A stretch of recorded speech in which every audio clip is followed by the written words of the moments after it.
Please subscribe to my YouTube channel Educational File।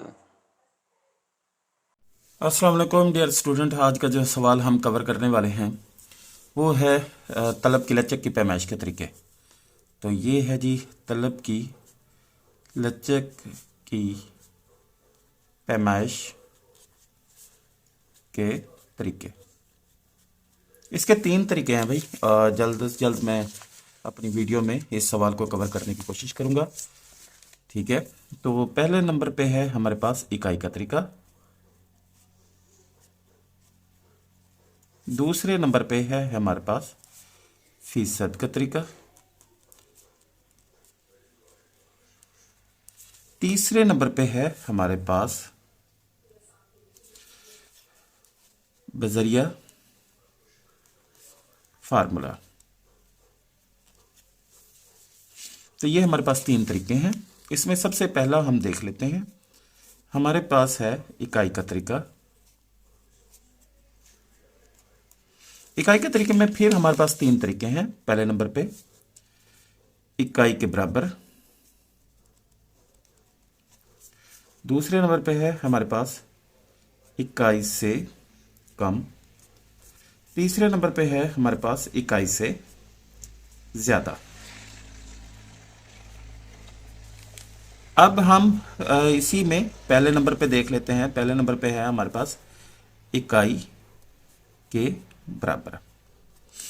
हम कहते हैं कि जब किसी शय की कीमत में तब्दीली तलब में तब्दीली के बराबर हो।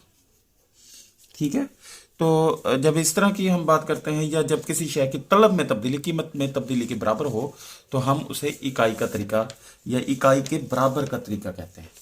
तो इकाई के बराबर के तरीके में हमने इस चीज़ को डिस्कस किया। तो अभी हम इसका टेबल और ग्राफ बनाते हैं। तो मैं इसका ये कीमत बना देता हूँ और इस साइड पे हमारे पास इसकी तलब बना देता हूँ जी। तो कीमत है हमारे पास 10 से 5 और तलब है हमारे पास 4 से 2। ये 2 है जी। ठीक है, 4 से 2। अब मैं इसका जो ग्राफ है वो बनाता हूँ। तो ग्राफ में इस तरह से इनके दरमियान वाज़ेह फ़र्क रखूँगा कि मेरा जो ग्राफ है उनके दरमियान जो फ़र्क हो वो भी बराबर आए।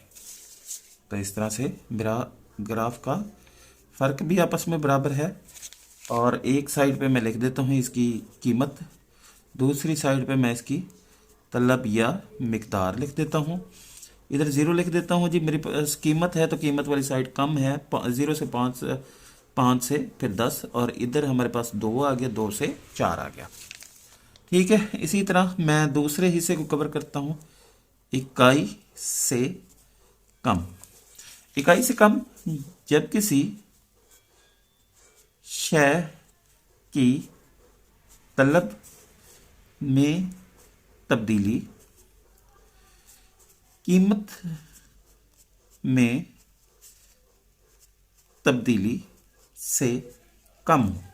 ठीक है, ये इसकी वजाहत है। आप इसे और आसान कर देते हैं। जब किसी शय की तलब में तब्दीली कीमत में तब्दीली से कम हो, यानी कि कीमत में बहुत ज़्यादा तब्दीली हो और तलब में बहुत कम तब्दीली हो, तो इसको हम टेबल के ज़रिए से समझेंगे। ये है हमारे पास कीमत है और इसी तरह दूसरी साइड पे हमारे पास तलब है। तो कीमत में अगर 5 से 10 बहुत ज़्यादा फ़र्क है, तलब में हमारे पास फ़र्क जो है ना वो 4 से 3। अब देखें, कीमत में बहुत ज़्यादा तब्दीली की वजह से तलब में बहुत कम तब्दीली है, तो इकाई से कम। अब इसका हम ग्राफ भी बना देते हैं। तो ग्राफ हम इसको समझते हैं जी। अब कीमत में देखिएगा हमारे पास 10 है, तो ये हमने 10 लिख दिया। ये 10 का फ़र्क है, फिर हमने 5 का फ़र्क लिख दिया और इस तरह से ये 5 का फ़र्क है। ये हमारे पास इस साइड पे कीमत है और इस साइड पे हमारे पास तलब या मिकदार। ये हमारे पास 3 है और ये 4 है। अब देखिएगा हमारे पास जो इनके दरमियान फ़र्क है अब वो देखें, कीमत में बहुत ज़्यादा फ़र्क है जबकि तलब में बहुत कम फ़र्क है। ये टेबल से भी वजाहत कर ली, ग्राफ से भी, और इसकी डिटेल से भी हमने वजाहत कर ली। बाकी इसकी डिटेल भी आपने लिखनी है, लेकिन अपने अल्फाज में इसको लिख सकते हैं। इसी तरह हमारे पास इसका तीसरा हिस्सा है, वो है इकाई से ज़्यादा। तो इकाई से ज़्यादा में जब किसी शय की तलब में तब्दीली कीमत से ज़्यादा हो, ये भी याद रखिएगा कि इकाई से कम, इकाई से ज़्यादा, इसका उलट है ये। वहाँ पे तलब में तब्दीली कीमत में तब्दीली से कम हो, अब यहाँ पे देखें तलब में तब्दीली कीमत से ज़्यादा हो, कीमत में तब्दीली से ज़्यादा हो। ठीक है, अब इसकी भी हम वजाहत कर लेते हैं इसी का उलट, यानी कि ये आपने याद कर लिया तो इधर आप इसका उलट कर देंगे। ये कीमत है, दूसरी साइड पे हमारे पास इसकी तलब है। तो कीमत, अब ये कीमत इधर रख देते हैं 4, 3, तलब हम कर देते हैं कितना जी, हमारे पास है तलब इसके मुकाबले में 5 और इधर 10 है। अब ये देखें कीमत में बहुत कम फ़र्क है, 1 का फ़र्क है, इधर 5 का फ़र्क है। तो अब इसी को हम ग्राफ के ज़रिए से भी बना देते हैं। तो हमारे पास पहले नंबर पे है इसका 4, अब 4 पे है जी कितना, 5, ये 4 पे तब्दीली 5 है, जबकि हमारे पास 3 पे तब्दीली कितना है, 10 है। ये 3 पे तब्दीली 10 है, ये कीमत वाली साइड है। ठीक है, ये हमारे पास तलब वाली साइड है। तो अब इसका ग्राफ से भी हम इसकी वजाहत कर देते हैं जी। ये इस तरह से जी, तो ये देख लें तलब में बहुत ज़्यादा तब्दीली है जबकि कीमत में बहुत कम तब्दीली है। इसी तरह ये उसका उलट कैसे है, अब देखें यहाँ पे तलब में बहुत कम तब्दीली है, यहाँ पे तलब में बहुत ज़्यादा तब्दीली है, इधर कीमत में बहुत ज़्यादा तब्दीली है, इसे इधर तलब में बहुत कम, कीमत में बहुत कम तब्दीली है। ये इसलिए एक दूसरे का उलट होते हैं। ठीक है, अब इसी तरह हम इसका जो है ना फीसद का तरीका बनाते हैं। तो फीसद के तरीके में भी हम इसकी वजाहत कर देते हैं जी।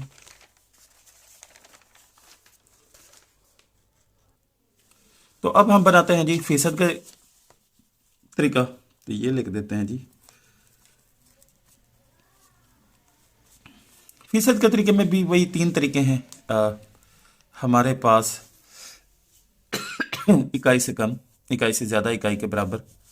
तो इकाई के बराबर,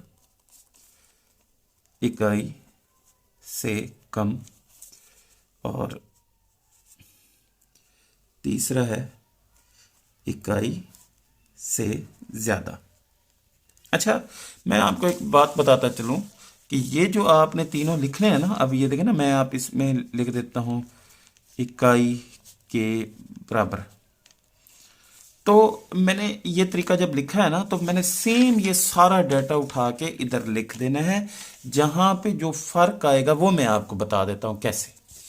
अब वो मैं आपको फ़र्क भी लिखवाने वाला हूँ कि फ़ीसद के तरीके में क्या चेंजिंग हो सकती है।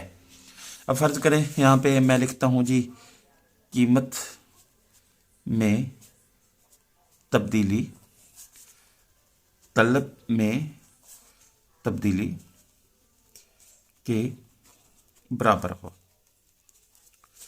यहाँ पे मैं इसे भी वजाहत कर देता हूँ, जब किसी शय की कीमत में तब्दीली तलब में तब्दीली के बराबर हो। ठीक है, और ग्राफ और टेबल से वही रहेगा जो पहले मैंने बनाए हुए थे। तो ये मैंने इधर कीमत लिख दिया, इसी तरह इसका तलब भी मैंने लिख दिया।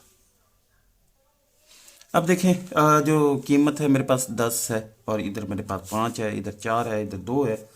तो अब मैं इसका जो है ना वो ग्राफ भी बना देता हूँ। अब कीमत वाली साइड पे मेरे पास सबसे पहले कितना है जी,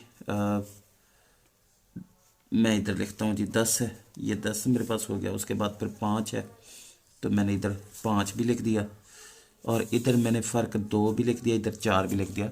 यानी कि मिकदार वाली साइड पे, मिकदार और कीमत वाली साइड पे मैंने कीमत भी लिख दिया, और इधर मैंने 0 भी लिख दिया, और ये मैंने इन दोनों नुकात को भी आपस में मिला दिया। ठीक है, अब मैं जो चीज़ इसमें आपको सिखाने वाला हूँ वो ये है कि भाई मेरे, जब हम इस तरह के सवाल करते हैं तो हम परसेंटेज के हिसाब से देखते हैं। अब ये कीमत का देखने वाले हैं ना, तो हम जो delta price divide by price multiply by 100 करते हैं ना, तो हम देखते हैं इन दोनों के दरमियान जो फ़र्क है वो 5 है, डिवाइड बेसिक प्राइस कितना है 10 है, मल्टीप्लाई बाय 100 करें तो ये मेरे पास 50% बनता है। ठीक है, इसी तरह तलब वाली साइड है तो मैं इधर लिखता हूँ जी delta quantity divide by quantity multiply by 100। तो इसका मैं जब बनाता हूँ तो इन दोनों के दरमियान जो फ़र्क है वो 2 है, बेसिक जो है ना वो भी तलब 4 है, मल्टीप्लाई बाय 100 करता हूँ तो इसमें जो फ़र्क आता है वो है 50%। ठीक है, अब ये देखें इकाई के बराबर का क्या मतलब है, जितना कीमत में तब्दीली आ रही है उतना मिकदार में भी तब्दीली आ रही है। मैं इधर लिख देता हूँ, ये कीमत भी लिख देता हूँ। अब ये बाज़रिया फ़ीसद के तरीके से मैं इसको बता रहा हूँ। ठीक है, अब मैं इसका नेक्स्ट भी कर देता हूँ आपको, इकाई से कम। तो वो डेफिनेशन भी सेम जो पहले हमारी थी ना, जब किसी शय की तलब में तब्दीली कीमत में तब्दीली से कम हो। ठीक है, अब मैं इधर लिख देता हूँ जी कीमत, इधर लिख देता हूँ मैं क्या तलब। ठीक है, अब इसकी वजाहत मैं इस तरह से कर देता हूँ कि जी अब ये मैंने आपको बताया था ना इकाई से कम, तो इसे इकाई से कम के लिए वही जो डाटा हमारे पास पहले था कि जी 5, इधर 10, इधर हमारे पास 4 है, इधर 3 है। ठीक है, और फिर मैं इसका ग्राफ भी बना देता हूँ आपको। ये कीमत है मेरे पास, पहले मैं 10 का लिख देता हूँ, ये 10 का लिख दिया मैंने, कितना 3 है। ठीक है, फिर मैंने 5 का लिख दिया और इधर लिख दिया मैंने। ठीक है, तो ये हमारे पास हो गया कितना 5, 10, 0 और इधर मैंने कीमत लिख दिया, इधर मैंने 3 से 4 लिख दिया।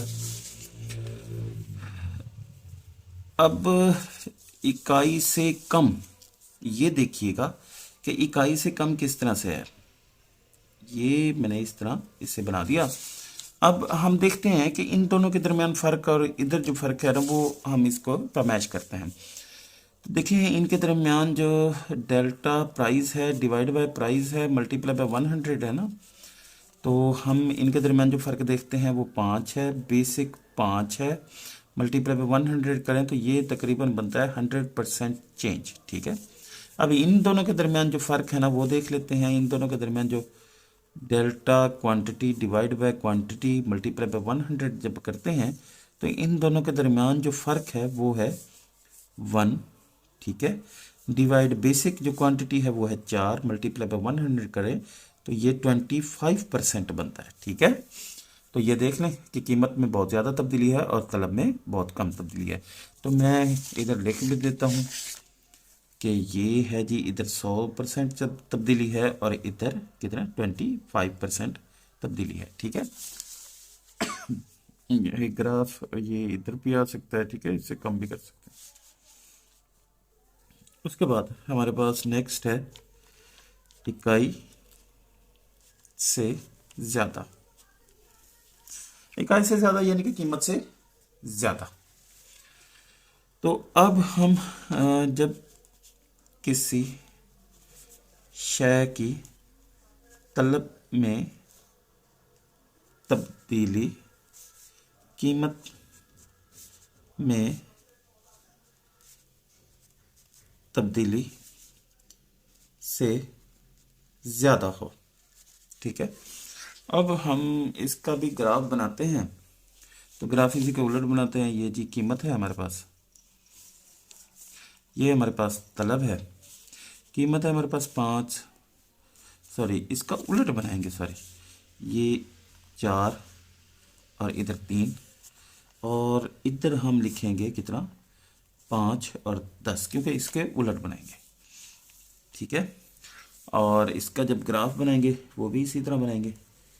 ये हमने बना दिया। अब कीमत में बहुत कम तब्दीली है, ये इस तरह से।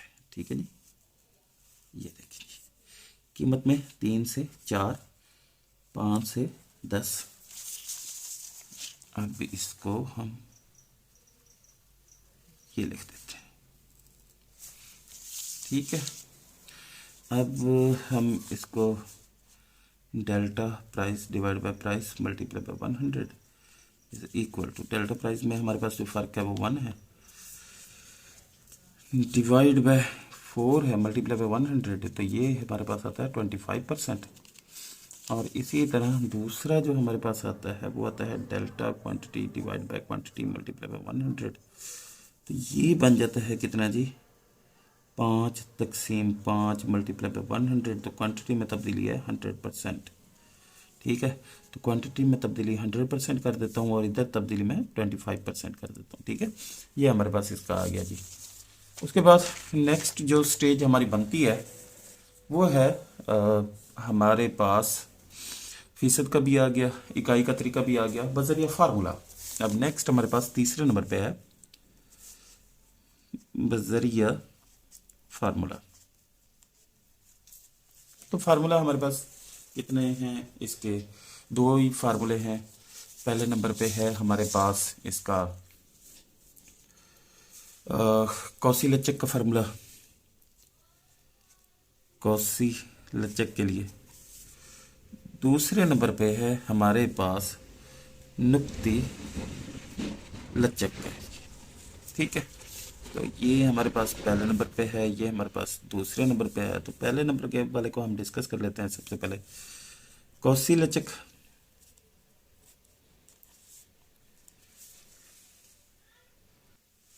तो हम कौशी-लचक में लिखते हैं जी, जब किसी शय की कीमत में मामूली सी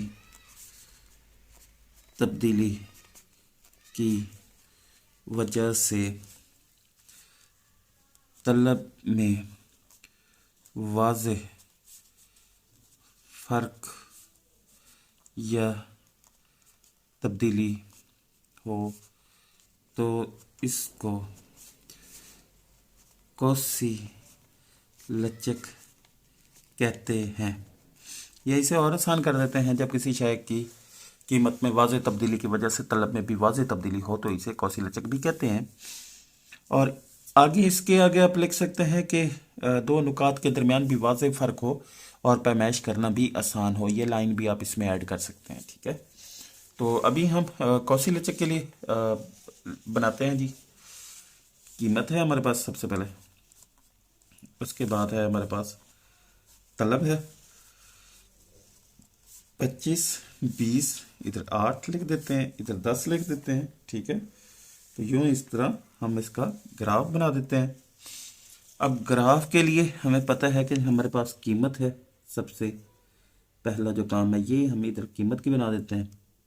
और कीमत के लिए 8, क्योंकि ये 25 और 8 है, तो ये है हमारे पास 25 और इधर 8, ठीक है। इसी तरह हम दूसरा भी बना देते हैं। कितना है हमारे पास, 20 और 10, ये 10 है जी, ठीक है।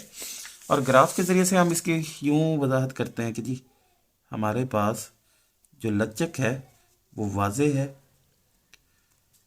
ये हमारे पास ग्राफ बन गया इसका, ठीक है। कौशी-लचक यानी कि जिस तरह कौसे कज़ा होती है, ठीक है।